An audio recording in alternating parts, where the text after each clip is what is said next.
Hello and welcome to the Tavern Chat podcast. I'm your host, Eric Tenkar, and this is another in our Designers and Makers series of Fireside Chats.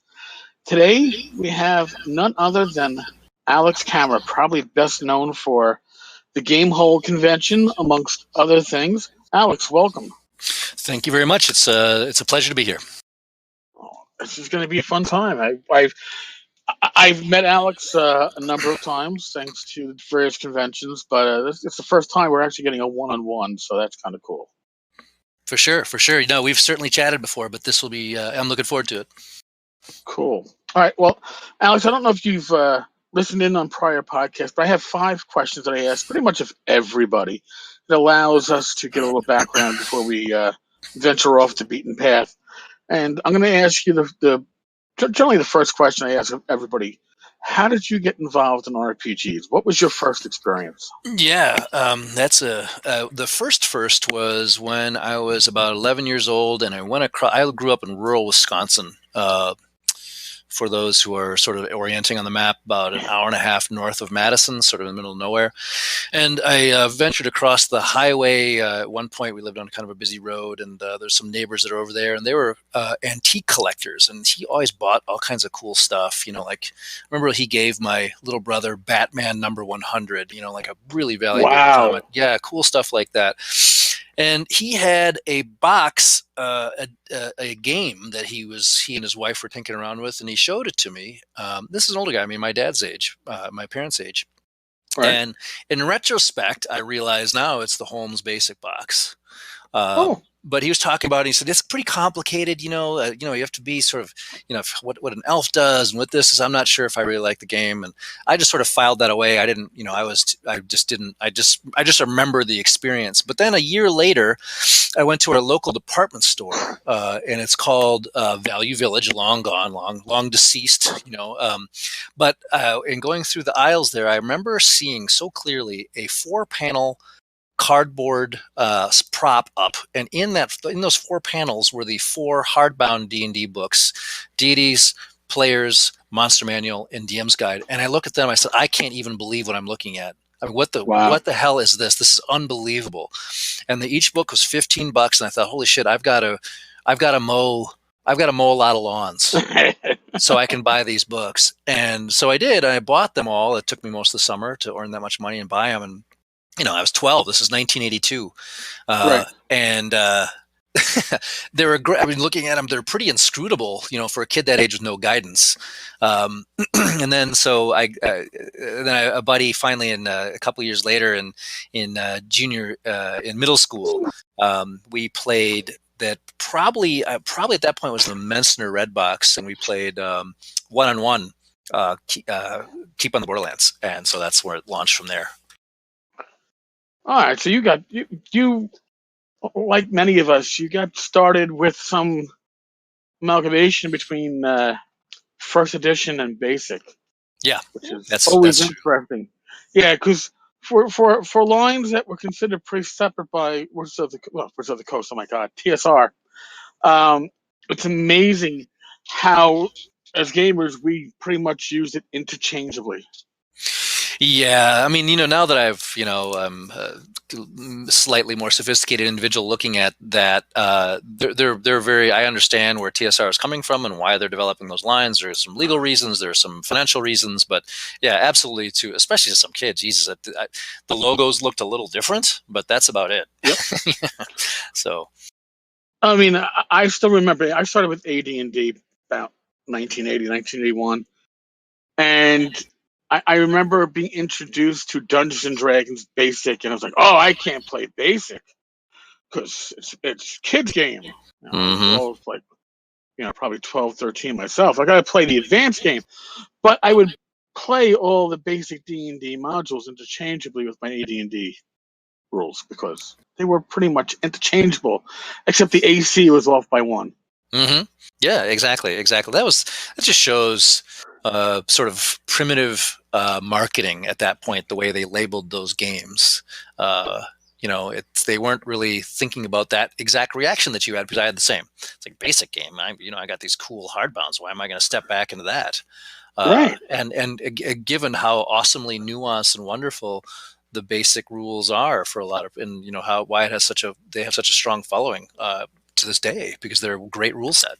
Nothing basic about them in terms of the sort of the pejorative concept of something being basic or simple. Right. They would just present it to you without giving you everything at once. They allowed you to build up your knowledge of the game Yeah. gradually. And in a lot of ways, that was probably better. In retrospect, as somebody who I guess is reaching grognard age, I've surpassed 50. I do see the advantage that the basic expert rules had over AD&D in introducing players without much of a background to gaming to RPGs. Well, sure. I mean, look at the DM's guide. I mean, my God, talk about chugging from a fire hose. It's like, holy, I don't even know what I'm reading. I don't even understand this at all, as a 12, 13-year-old with no context. But so it goes. Those are wonderful memories, and trying to, it's kind of like my first splashing around Traveler, trying to build ships at that age. Like I have no idea what the hell I'm doing, but sure had have fond memories of doing so.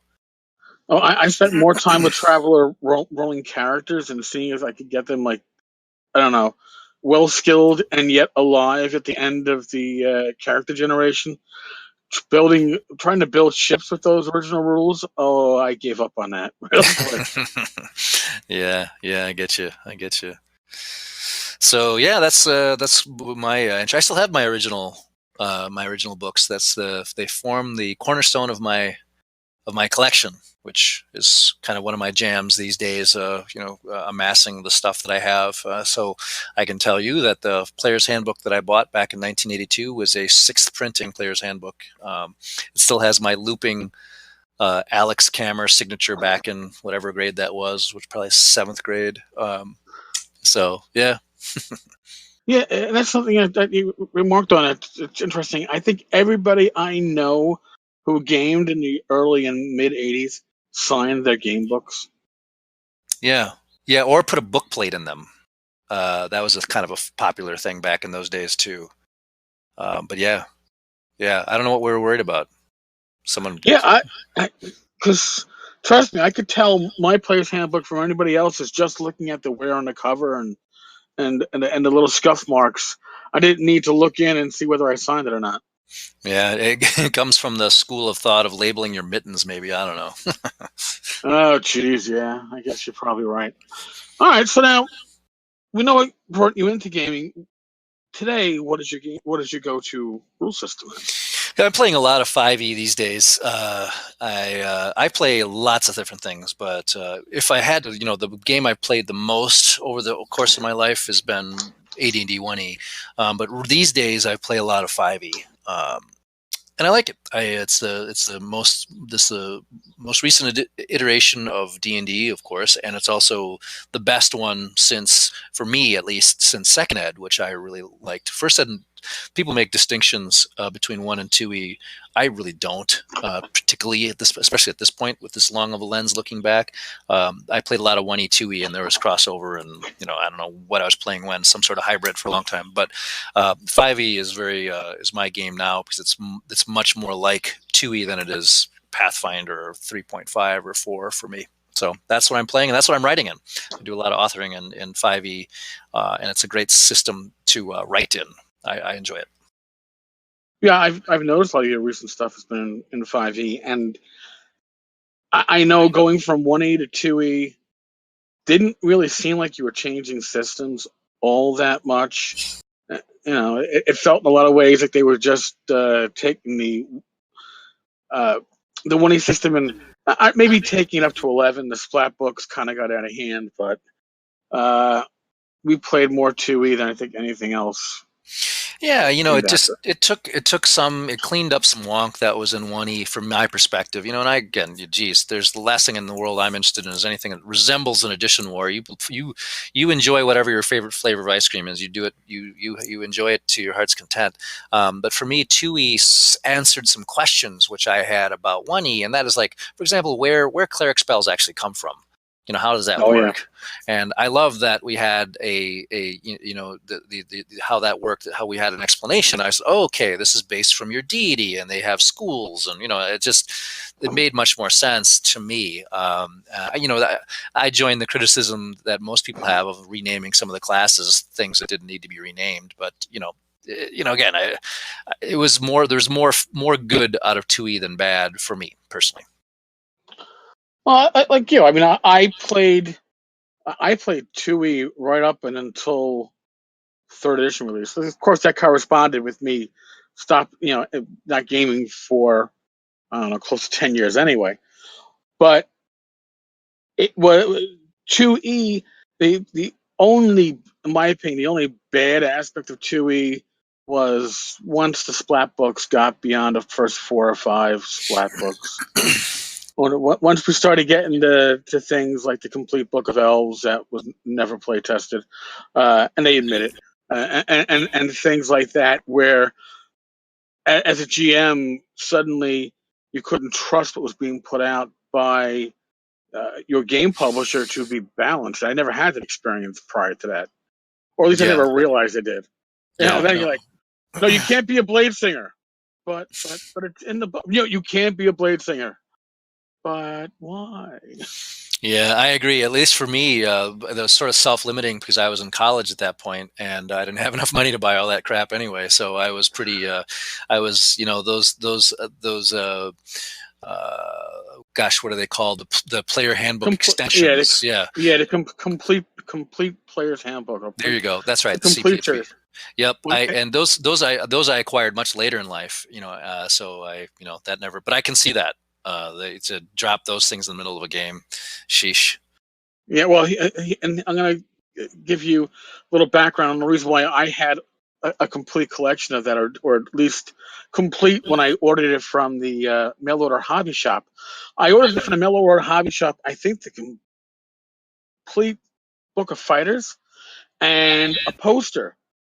And what shows up at my house 2.5 weeks later is this really heavy box, heavy. And I open it up, and it's like every complete book that had been published, and no poster. So at the time, uh, my roommate was a friend of mine.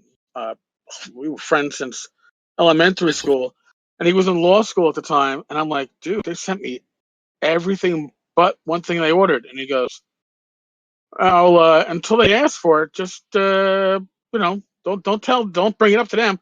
So then I start getting like answer machine phone calls from somebody very desperate at the mail order hobby shop, and apparently what their issue was is that there were two Erics, and they crossed the orders, Oh, and they basically sent me this guy's order and sent him one book and a poster, nice. and yeah, and they wanted me to send it back on my own dime. I was like, I'm not even going to return a phone call at that point. So Yeah, that's how I had everything, that's pretty much. that's not a bad way to get it from the sky, basically. Basically, from this guy, it was a gift. And let's be honest, I was also in college, and if they had told me, "Oh, listen, we're going to arrange for like UPS to pick it up," and no, it was just, "Oh, you got to ship it back to us, and you got to give us like a receipt, give us a receipt and give us who's shipping and the tracking number." I'm like, you fucked up. I did. Right, right, right. So, Yeah, that again shows that's a nice window into the sort of the corporate level decision making that was going on at TSR. oh yeah, and also the incompetence in their shipping. Now, I will say that one other more recent company did that. I'm not gonna name them. This was, I don't know, probably 10, 12 years ago when internet orders were becoming really big, and apparently somebody just had really bad tracking software, and they were tracking things by first name, not last name. Not gonna say who it is, but I was like, I reached out to them, and I got to reach out to the other person who got my shipment, since both of our information was shared between the two of us in what we got. So I was like, that's really bad. Yeah, that's funny. All right, so now we're going to go a little bit off field here. Since you started with Basic, how do you feel about race as class?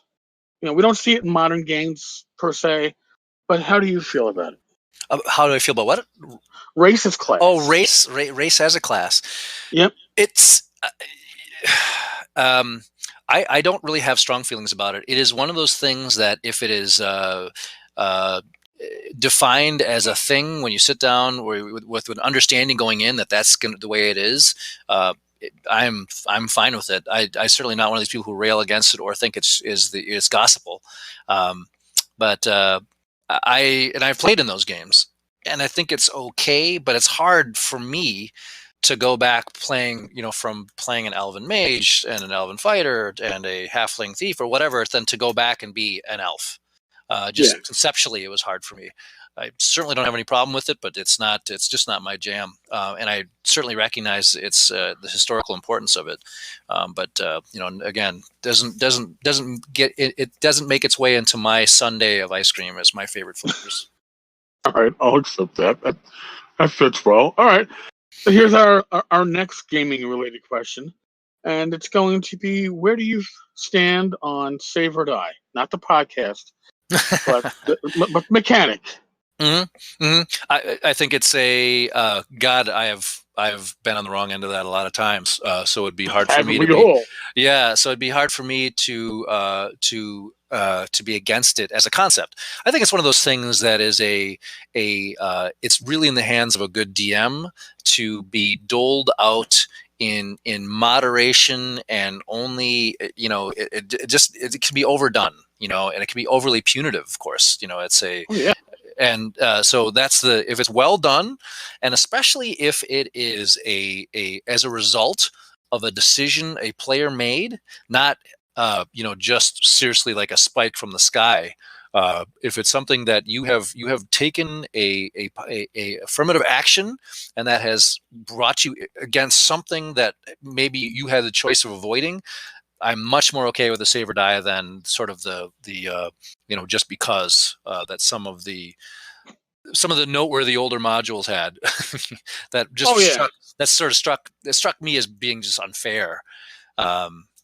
But so no, I'm not against it. I think that in fact, if you save or die as written is not a thing in 5e, but it can be engineered effectively to be that way. You can, and I do that. Because I think players' choices should have real consequences. You do something stupid, you've got to pay the price. And one of those in the menu of possible prices is your character is freaking dead.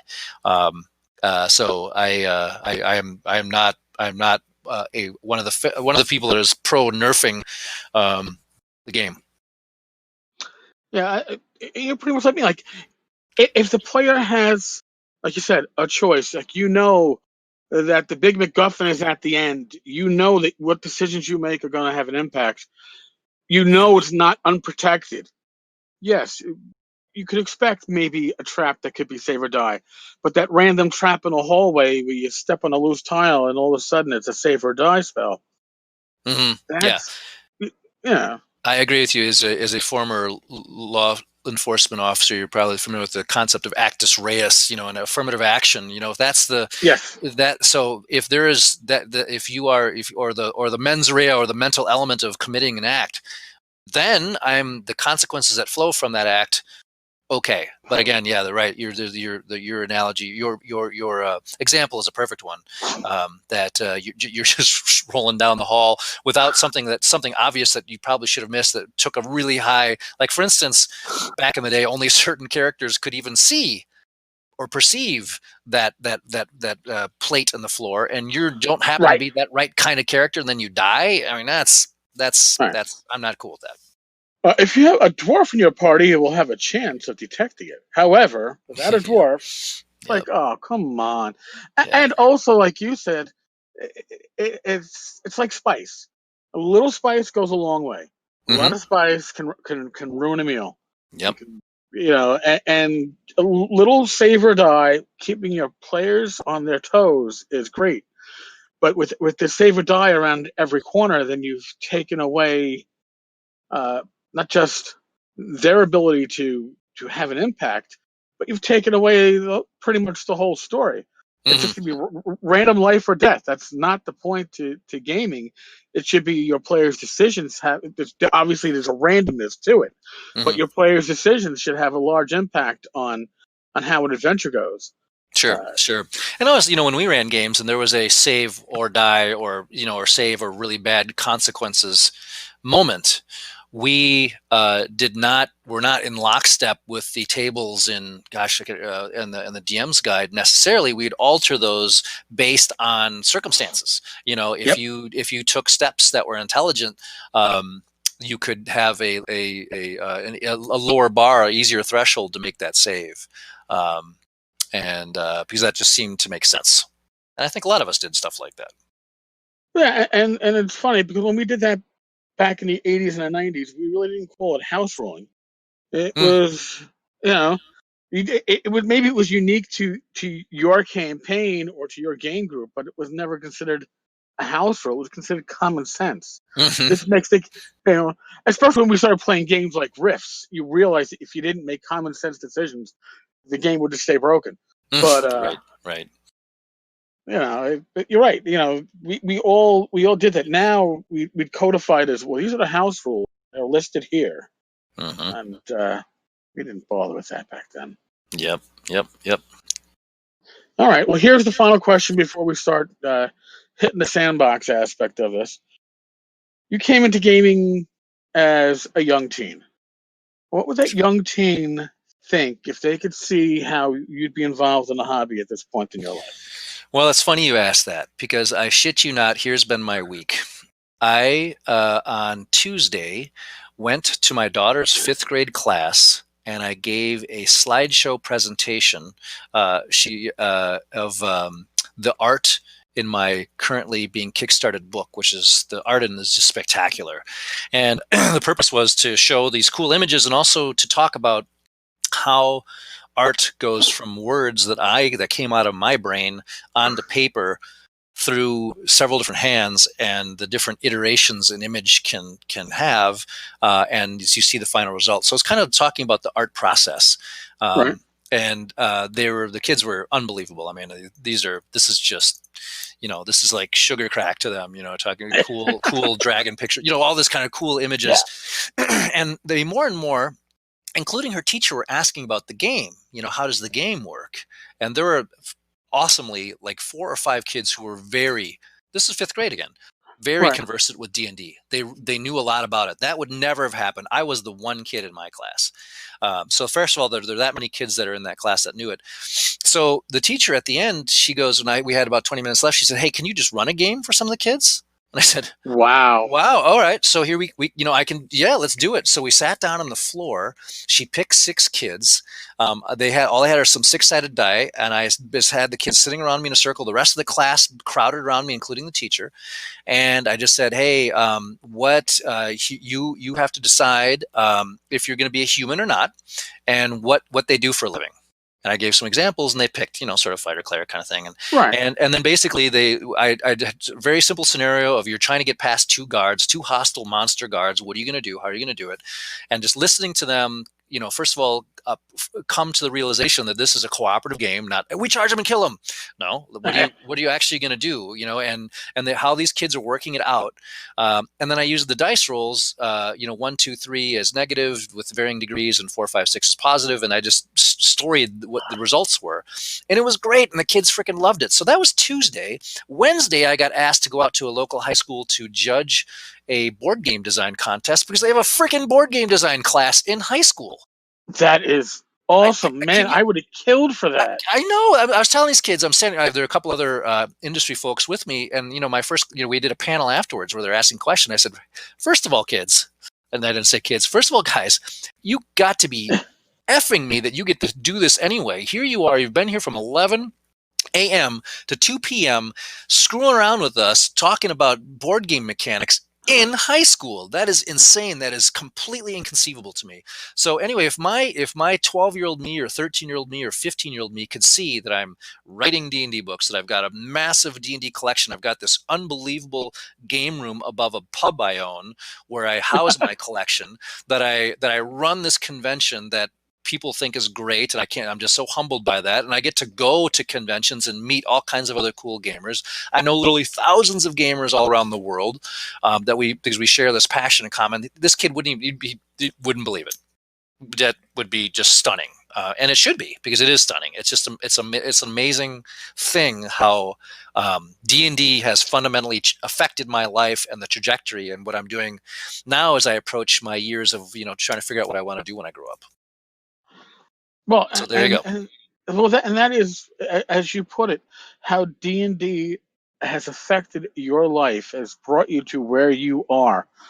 I mean, honest to God, like you were just mentioning before with me, I'm a retired cop.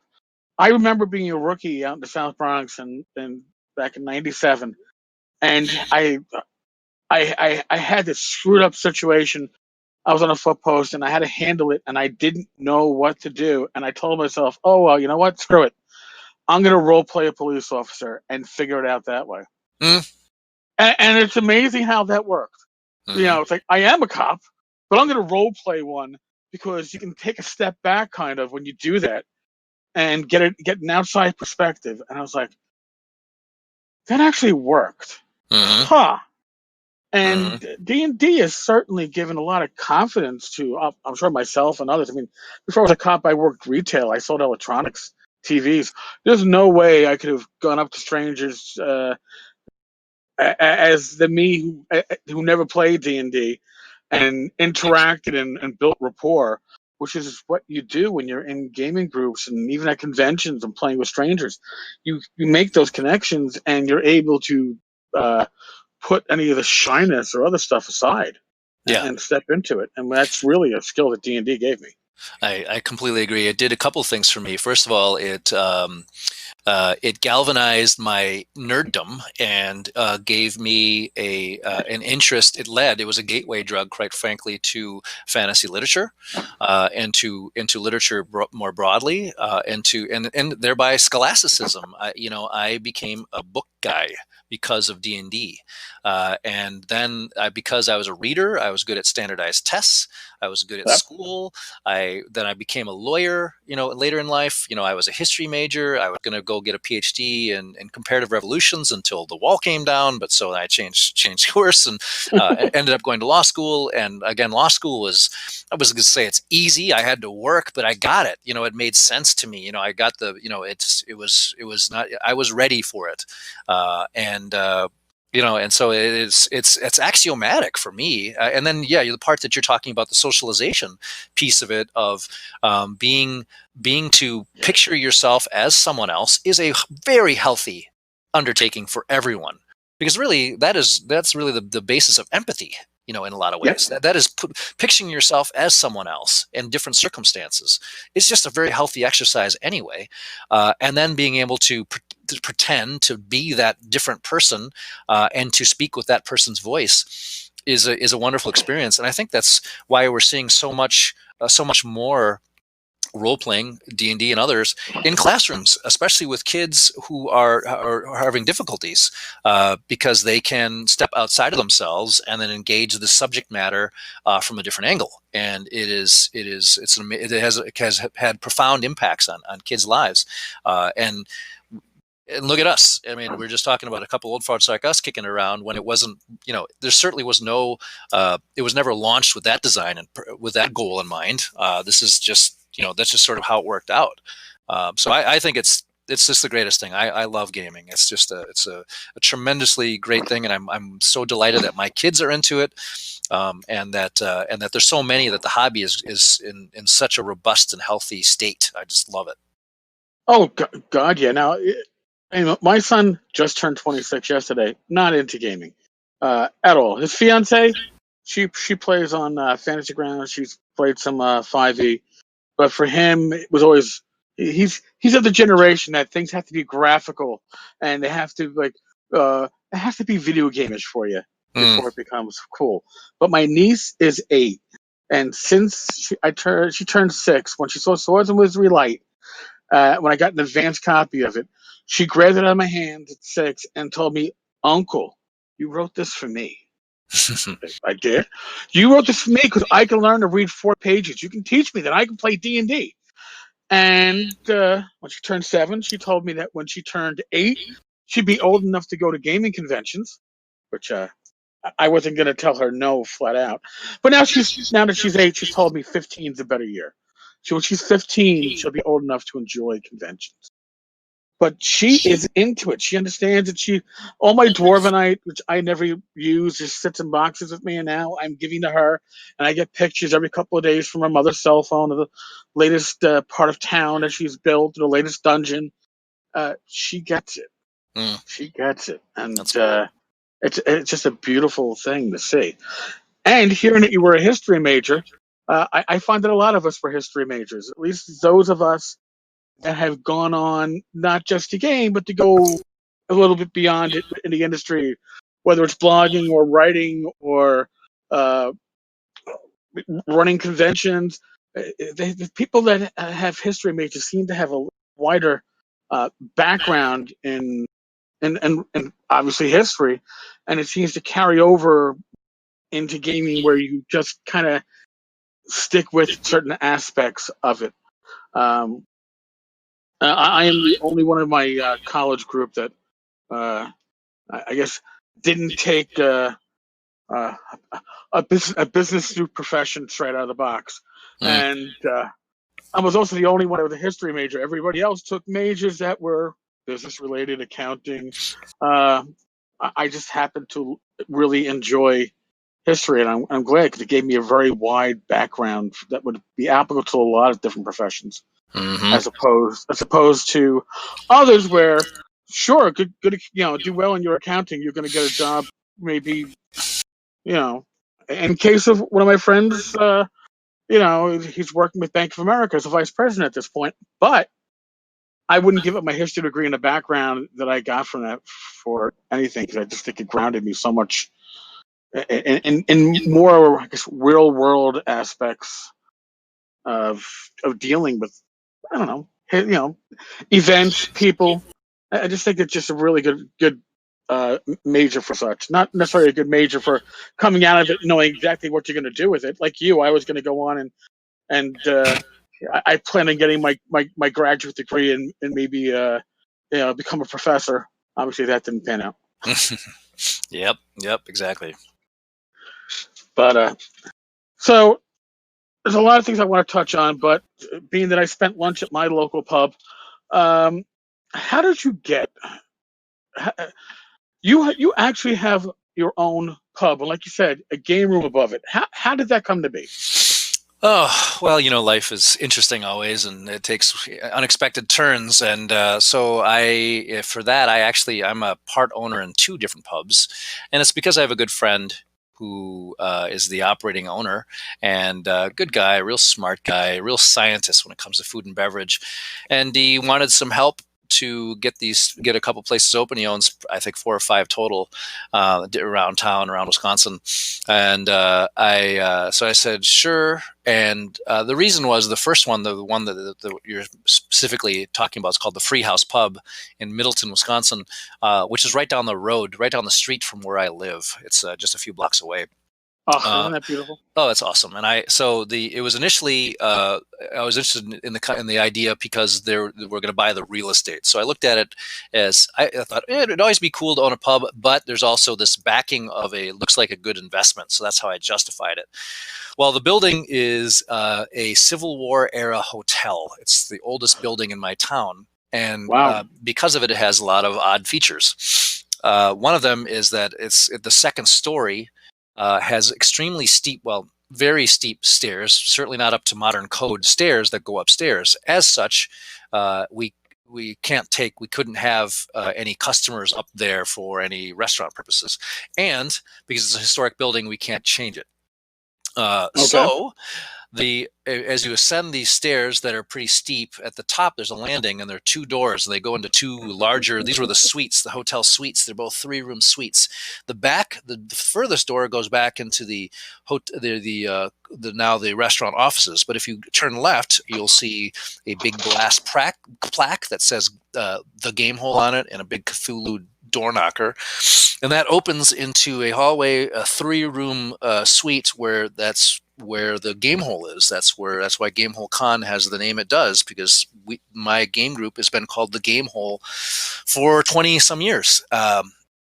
And that because those rooms weren't going to be useful for anything, actually my partner's the first one up there. He said, boy, this would be a great place for a game room. And I said, done. And I claimed that space immediately, and I renovated it, and have been slowly filling it these last, the Gamehole lived in my basement for a long time. Okay. And that's part of the reason why it was called the Gamehole. And so when we opened the pub about 8 years ago or 10 years ago or whatever the number is, my wife was delighted that the Gamehole was moving. So when people say, how is it that your wife allows you to have a game room above a bar? I said, are you kidding me, man? She got her entire basement back. I mean, we don't. Oh yeah. I totally moved out. So it's worked out for everyone. So it's truly. It's one of those almost have to pinch myself kind of things. Like, what a crazy thing that I've stumbled into, that I have this unbelievable game room above this cool pub. And we played last night. We played till midnight last night. Actually finished the final play test of the book that's currently out there that I wrote. And we play once a week. We play D&D or Call of Cthulhu or Savage Worlds or something every week with the same knuckleheads that run Gamehole Con. It's all those guys that we get together and we role play once a week. So it's unbelievable. It's really cool. That is awesome. All right. Well, before we hit on your current Kickstarter, you've written stuff before. This isn't your first product. What got you into writing? I mean, and listen, we've all written adventures as GMs for our own groups, but Yeah. what got you writing adventures for the public? Because it's a different mindset. You gotta. It's a different way to write. Yeah, absolutely. And it's one, and I wouldn't have appreciated how different it is when I started as to where I am today. Yeah, definitely. Well, because I'm a lawyer, I essentially am a professional writer. I'm very widely published, but in very specific things. Right. Despite being a trial lawyer, I'm one of those lawyers Nice. that actually goes to court and tries cases to juries. But I do, as a part of the job, there's just a lot of writing and a lot of published writing. So as far as the basic chops of writing, those have been well honed. But what came to be the reason why I actually got into adventure writing formally, again, making the very important distinction that we all were splashing around writing goofy stuff for our friends, Right. but for actually to be read and consumed by other gamers was for Gamehole Con. The D&D Adventures League, which is the current iteration of their organized play, they launched a program called Con Created Content, where conventions could write exclusive D&D material for attendees of their show. And I thought, well, that's pretty cool. And so my first and at the, sounds like a terrible name drop, but my friend Ed Greenwood was interested in doing that with me, and I thought, wow, this is a really great opportunity to write an adventure with one of the true masters, and it was just an amazing experience because Ed is so explosively prolific. He writes so fast and so well that what we did, we shared a document. Like it was a trilogy that we wrote for Gamehole Con, about 3 or 4 years ago, maybe 5 years ago. And it was a Word document that we each saved on our end and emailed it to the other guy. And the agreement was, you write this part and then I'll send it back to me and I'll write it. Well, the thing was, I'd finish my part. I'd slave over it. It took me 2 or 3 days. I'd send it to Ed. It would come back, I shit you not, like 2 hours later, with his next section completely done and beautiful and perfect. Like, oh my God, I don't even get a break. It's, it just like it jumps out of his body. It's crazy. So that was my first stab. It was for Adventures League con-created content, and those adventures were pretty good. They were not bad. Uh, and from there, people, the next year I did another trilogy that I wrote myself, and then I got approached by folks to write things. For different small press publishers. And then I also I decided I'm going to write my own trilogy of modules for that are going to be printed. And we used our friends at Chenault and Gray, the Troll Lords, to print them. They do a good job with printing. And so I wrote my own. It was called the Brain Gorger's Appetite. Was the first module that I wrote myself, standalone. I remember that one actually pretty well because I reviewed it for you. Oh, that's right. That's right. You did. That was very kind. Yeah. I appreciate that. It was a nice little twist going on there, and it was fun. And I don't say a lot of adventures are well written, but not a lot of them you can read them and say, "Oh, this is going to be fun to run." That was my take on it. So yes, I appreciate that. Well, that's always the goal. I write for DMs. I write for people who are going to give the DMs the tools to put on a fun game, a challenging, fun, dangerous, exciting game. That's always the goal. But man, I tell you, for a guy who at that point is in his mid-40s, who has written all kinds of stuff, who has tried a whole bunch of jury trials, who's been through all kinds of challenging things that all us grown-ups go through, I was nervous as hell to put that out there. Like, this is my first Alex Kammer module out into the wild, and I was like, oh my god, I'm going to be so hurt if it sucks. If people think it's garbage. Unfortunately, people had nice things to say. And it went, it sold well. And so I wrote a second one and a third one. And in fact, the third one this is the last time I'm going to run a piece of it at North Texas here next week. It's Trillium, the City of Enchantment is the final step in that my own standalone modules that we write for a little imprint called Gamehole Publishing. And we have a total of, I think, 12 different modules, D&D modules that we've published ourselves through our little imprint. Ed Greenwood wrote a couple for us, and then other guys in the Gamehole have written them. So that's where I kind of got started, and now it's just sort of picked up pace. I mean, I get asked to write stretch goal things for Kickstarters. I've been asked to, write. Frog Gods asked me to write a couple modules. Goodman Games has asked me to write some things. It's, it's wild. It's just all of a sudden it's, all that I want and more. Well, it's strange how that happens too. You reach critical mass, and all of a sudden it feeds itself. Yeah, you don't have to look. Yeah, that's for sure. So yeah, that's where it started to present day, and then my book that's out there now, that happened because, boy, more than a year and a half ago, probably almost 2 years ago. Just sort of shooting the shit with Bill Webb about it, and he said, "That'd be great if you'd write a book for us." I said, well, man, that's not a small undertaking. And I'm a full-time lawyer and a full-time dad, and I have other businesses, and so it's just one of those things where my time to write is usually in the evenings, or actually after the kids go to bed, and I'm either at the dining room table or in my bed with my laptop open. So it's not like I'm can put 8 hours a day at writing. It's just not right. I think that's reality for most of us. Oh yeah. So, but we talked about it, and he was interested in a book. He was doing a maritime adventure at the time, and I said, I've always been fascinated by the Sahagan, and we can debate about how that's supposed to be pronounced, but that's how I always pronounce it. I have no clue myself. I always avoid pronouncing it because I figure I'll look stupid no matter what I say. Sahugan, Sawagan, whatever. We all know who I'm talking about. And and I said, that would be pretty interesting. Because I like nuanced monsters. What I don't like writing about are demons or something like that. They're just just voraciously, unstoppably evil, and they're pretty one-dimensional, right? They sort of are what they are. I like nuanced monsters who have their own society, and they have their own culture, and they have their own reasons for doing things.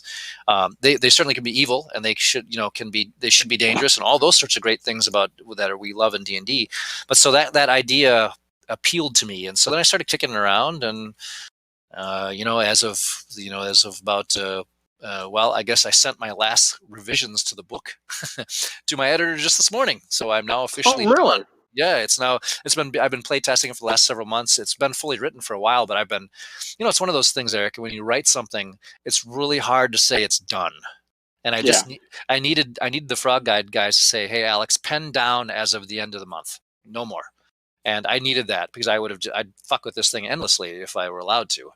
And because everything is, you can just make it a little more perfect. You can just give a little more Yeah. information here. You can just, oh, I can clean this up. I can anticipate this player's action, and I really help the GM with this little sidebar about what happens if they, you make yourself crazy.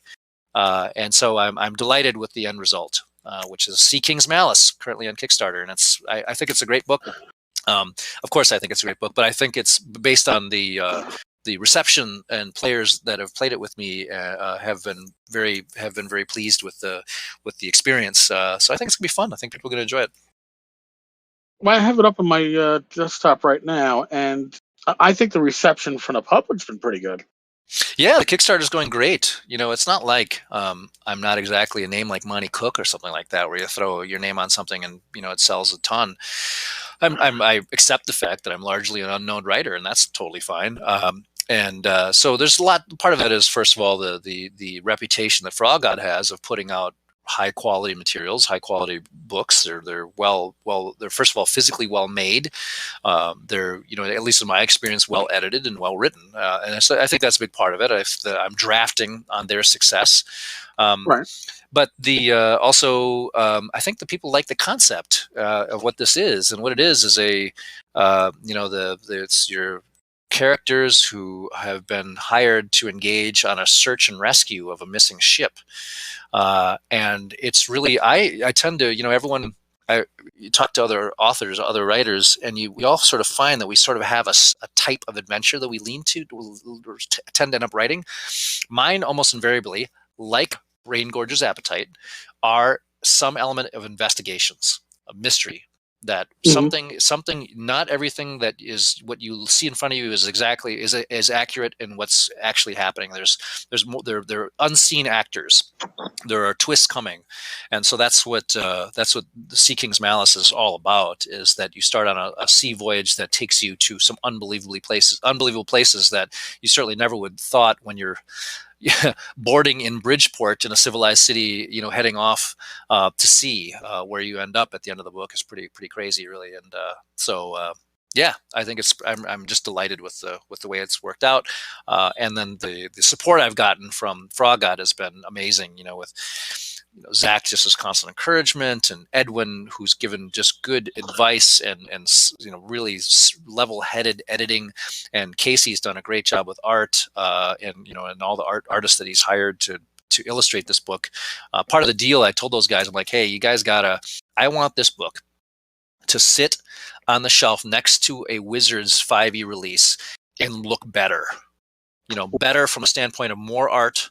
And just everything. This can't look, oh, that's a third party publishing book. This is going to be, someone who doesn't know any better would not be able to tell who is the big publisher based on the way the book looks. And they've certainly come through on that. I mean, it's the art that has been created for this book is just amazing. And I'm just thrilled that I get to be part of that my words get to be associated with this great art. Well, to give Frog God a challenge, like, hey, put something out that could actually visually and physically be competition to Wizards of the Coast. I'm sure they chomped at the bit for that one. Yeah, well, what again? Going back to whatever whatever rule system of D&D you play, leaving all that aside, there is just no question about where sales are for what editions, and 5e is just a monster right now. I mean, it sells a ton. Yeah. And so they're looking at that as saying, well, we've done a lot of good stuff in Pathfinder and Swords and Wizardry, and we've 5e product. We're coming on. This is a real chance to announce that we are a legitimate player in the 5e realm, and I think I just happened to, and I was encouraging them. I tried to encourage them. Look, guys, I think this is a chance. I think that, I know enough of the 5e people that they're going to be the Wizards people that they're going to be not only cooperative but supportive and encouraging. And so it's just, I hope it really accomplishes what they hope it will, and that is that new customers come to Frog God because of they're being recognized as a real high end producer of 5th edition games. the artwork that Frog God has been pulling in over the last, at least the last 2 years, has been nothing but phenomenal. And Hmm. Casey is that reason. Yep. He has an eye for talent, and he finds it, and the work is stunning, and it's certainly up there with anything that Wizards might put out. Or I think Wizards would be your main competition, at least for the full color artwork. Sure, sure, And sure. And Casey's such a good guy too. So so completely acknowledge that I have no doubt that I'm a pain in the ass to work with, because this is really my baby. I'm like, I nitpick at things. I get a piece of art. I said, oh, it doesn't exactly match my copy. I need, this is not right. And sometimes there's some really funny, just big errors. Like, what are they reading? That's not even the that's not what I wrote at all. right, But and then we laugh about it. But Casey is really chill dude, and he's he's been very accommodating, and rolls with it. And he's had a really good attitude about all my. I try not to be unreasonable, but this really means a lot to me. I mean, this is, let's put it this way, Eric. I look back at that kid when I was 12, staring at that 4-panel set at Value Village in Portage, Wisconsin, and to think that I could have a D&D book on a shelf like that with my name on it. I mean, that's been a dream of mine for a long time. So that's why I'm trying to mitigate my control and try to limit how nitpicky I am with all these details. But man, this project really means a lot to me. as well it should. And don't sell yourself short either by saying that you're an unknown name when it comes to publishing. I think those that, especially those of us, I don't want to say are wired in, but anybody who goes to gaming conventions knows who Alex Kammer is. Well, Okay, I mean, and they've seen the work that you've put out. Now, I obviously that is a subsection of gamers in general, but hopefully getting something like this out on retail stores will certainly not just bring more focus on Frog Guy, but more focus on you. yeah, What I you suppose it's, I had that experience. Oh gosh, it was about 6 months ago or so. Maybe it was more than that. 8 months ago, I was in LA and I was out visiting a buddy, and he took me to his local game store, and I found they had a Frog God module that I had written for them in that store, and I made him take a picture of me. I was like, I couldn't believe it. I'm like, oh my god, it's in a game store outside of the state of Wisconsin. I can't effing believe it. This is so amazing. So yeah, the concept still has not really dawned on me that that's actually possible, but it's going to be in distribution. It's going to be in game stores. Oh man, I'm so excited. Oh, as well you should be, and I've seen some of the sample art that they're showing here on the Kickstarter page, Hmm. and this is color art that makes me really feel like I'm looking at some AD&D products, but with modern I don't know about modern sensibilities, but uh, a modern look to the art while still having a feel that harkens back. Hmm. And as a gamer that goes back nearly 40 years, I am loving it. I Well, really am. I really appreciate that. The people who've read my stuff in the past, and I don't decide what my style is. My style is just my style. And people, my friends from Wizards who read my stuff, they said, you have a very old school style. I don't even know what that means really. But I think, at least from my philosophy with the stuff I write, there's the danger is real. There are meaningful choices to be made in a lot of different places.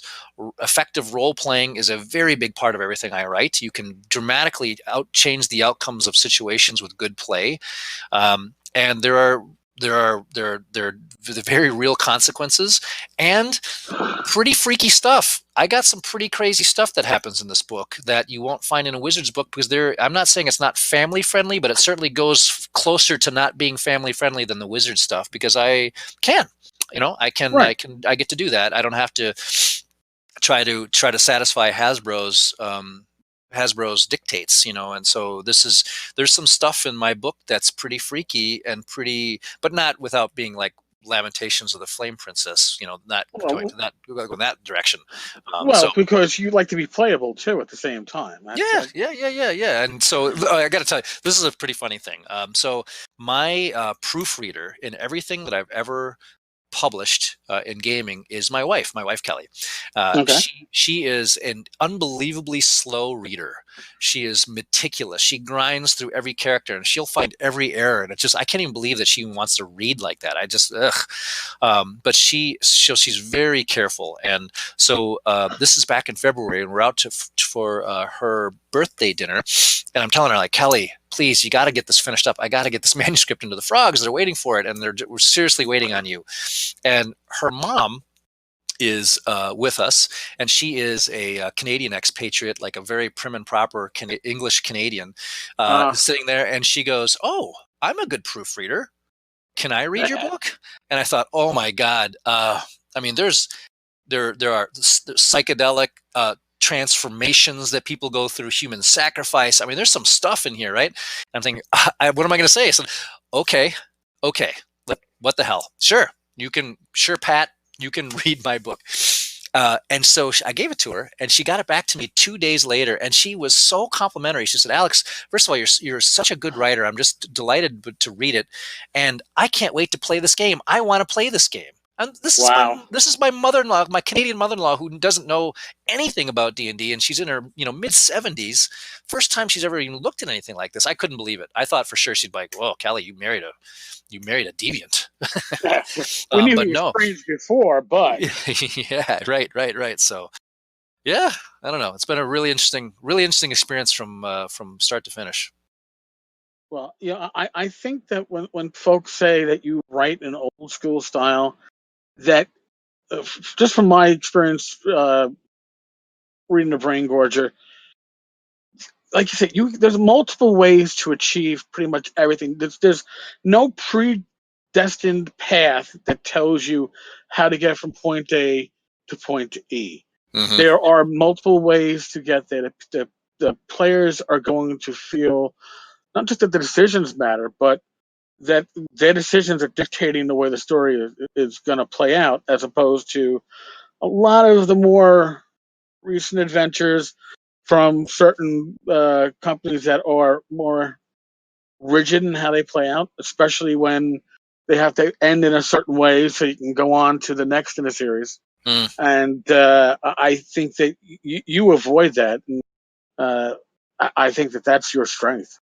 Well, I appreciate that. For me, I think the most challenging part, and this is what, if 2013 Alex would not have appreciated this, and that is that the real challenge for good design, which again, these are all personal things, how you feel what good design is, but good design for me is accommodating a variety of play styles. So but you still have a plot. You're not just splashing pure sandbox where you're just creating a city and say, go enter the city and do what you want, where there is still a plot, a central plot, and there is a central quest, plot, mission, whatever. But you can get there in a bunch of different ways. That's hard. It's really, that's why it took me 1.5 years to write this goddamn thing. I had to really think about, all right, I have a bottleneck here. The only way they can get past this bottleneck is to do this. Well, that's not good. There's got to be at least 2 or 3 ways to get past this because people play differently. And so it just took a little thinking and also it wasn't all, and also input from friends. I bounced stuff off Zach. I bounced stuff off my friend Scott Fitzgerald Gray, who's one of the main editors and authors for Wizards, actually, and he's edited just about everything I've written. And they've said you could do this too, and I said, oh, great, that's a great idea. And I'm always willing to take take advice from smart people. There you go. So that's always the goal, and I hope I've accomplished it here. I guess we'll see. I can't wait for it to get into players' hands and game tables and game stores so people can play it, and then I guess that will be the proof will be in the pudding at that point, what they think. Oh, definitely. Well, I was an early backer of this. Then again, if you know my Kickstarter history, I'm an early backer of a lot of projects. much to my wife Rachel's chagrin. Well, we just had renovation. We just had renovations done here, and she's realizing that. Do you realize how many role playing products you just have in boxes that need to go somewhere? I'm like, Yeah, that's why I'm gonna, get some shelving for the living room. She goes, Nice. I'm not doing it to your yoga room. Your yoga room will be safe for me, but Nice. Well, I appreciate it. Thanks for backing it. I'm one of those. This is my first Kickstarter that I've been part of. I'm like you. I back a ton of Kickstarters. I've got, right. I can't even tell you how many. I have so much stuff. But to actually be part of one You're of a them, super backer. yeah. And so to see, one of the first things I do in the morning after I get my kids out of bed and get them ready to school is pull up my phone and take a look at how the Kickstarter is doing. And, here we are 12 days left. Look at that. We got some more backers overnight. Yay. I'm just excited by it. Every one means something to me. And so it's really exciting. I've been enjoying the process. Well, as well you should. And listen, Frog God Games knows how to put together quality Kickstarters and quality books. Like you said, the quality, the physical quality of the books that Frog God puts out. I guess you must have seen Bill take one of the larger books and hold it from the two covers and then shake it with the pages Mm-hmm. and yeah, and I always cringe when he does that because I know the vast majority of my gaming books would not survive that. Oh, right. Yeah. Yeah, the library binding's for real. I mean, and I appreciate that. And the paper quality, these things all Yeah. have cost consequences. And ink quality, these all have cost consequences. And there's a reason why mass market books fail at the rate they do, just because they can't afford to do these kind of things. So this is that's what the book I wanted the book to endure and to be that quality. So that's why it was an easy yes for me when they asked me. I said at that point I saw the proofs coming out of City of Brass, Casey's book. Wow, look at that art. Oh God. I'm like, well, you guys, okay, you guys are on the right path. Here we go. Let's make a book that's going to melt faces. Yeah. So that's City of Brass. If their prior books were hitting solid 8.5, 9.5 when it came to art, City of Brass busted through 10 and did Spinal Tap at 11. I mean that was spot on. So yeah. yeah. I agree.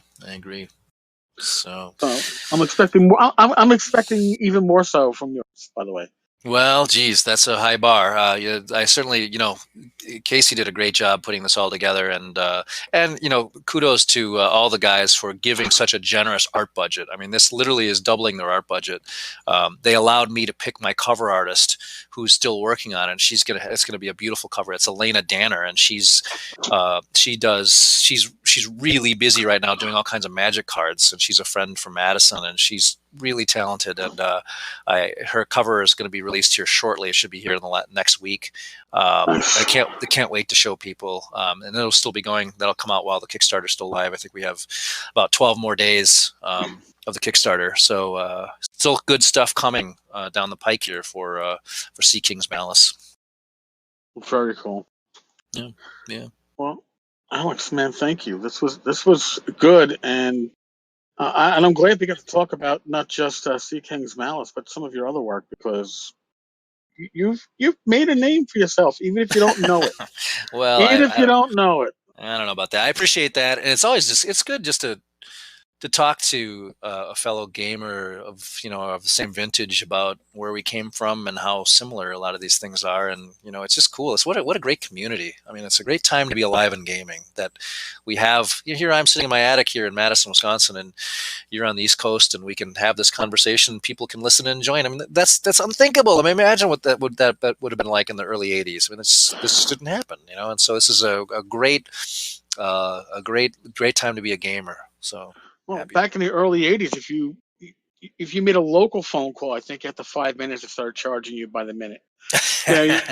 You didn't have these free internet phone calls. I remember getting my 300 baud modem from my Commodore 64 and thinking it was going to open up the world to me. Well, took a while. To reveal a little bit of how much of a freaking country boy hick I am. I grew up when my first experience with a phone was on a party line, meaning you picked up the phone and your neighbors would be on the phone. Oh, jeez. Yeah, you didn't have your own phone line because I was out in rural Wisconsin, so you had to say, "Oh, I'm sorry," and you have to wait till they're done, and then you could place your call.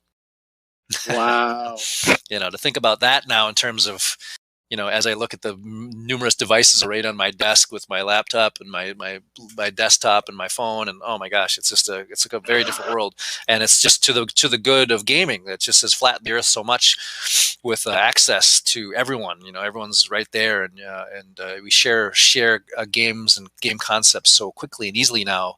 As opposed to, you think about the play-by-mail stuff that the original Wargamers were doing, Gary and company. It's hard to even imagine that world. I remember doing play-by-mail stuff. Oh God, back in the '80s, there was a Conan one. I just liked it for the maps, and there was one about, like, I don't know, you were some like minor crime lord killing other crime lords in the city. I don't even know why I enjoyed them so much, but I guess it's because, like you're saying, it's before we had this extra communication. Now, most of my gaming is done via virtual tabletops. I'm gaming with people in Canada, Florida, Texas, Connecticut, all over the place. Wow. Yeah, I know. It's pretty amazing. Pretty amazing. Yeah.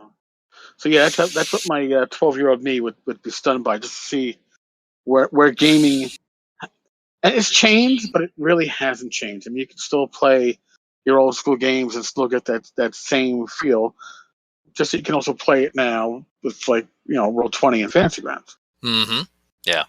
Agreed. It's a bit different. Yeah.